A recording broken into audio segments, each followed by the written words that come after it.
அம்பானி நானாகிறேன். இந்த இன்ப மகாராஜ பெற்ற புது ரோஜ எலிசபெத் ராணியின் பேத்தியே.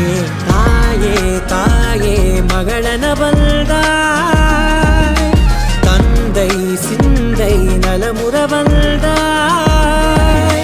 நீயே லோகம் என்று ஆனாய் பெண்ணே, என்னை ஆளும் தெய்வம் நீதான் கண்ணே. பெற்றது நானா இல்லை உன் மகனே நானம்மா. தாயே தாயே மகளன வந்தாய்,